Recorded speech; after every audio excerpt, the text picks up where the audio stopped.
In this video you will see how to subscript in LibreOffice Writer like this. It's very easy. First type what you want inside the document and then select the number or the text you want to subscript. Then here under the format tab you will see the option of character.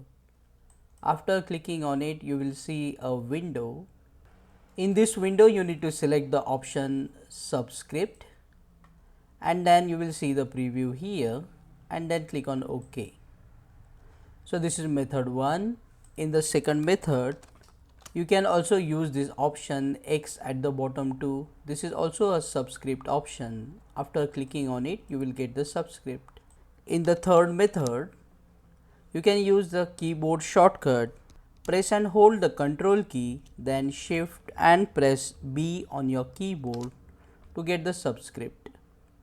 If no method works for you, then what you can do is simply go to this website legojam.com and just type what you want in the subscript and then copy the text using Ctrl A to select everything and then copy and paste it into the LibreOffice document like this.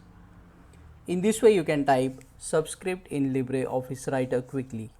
Click on that like button, comment below and let me know if this video solved your problem. And don't forget to check out these useful videos if you want to learn LibreOffice Writer quickly. See you again in the next one.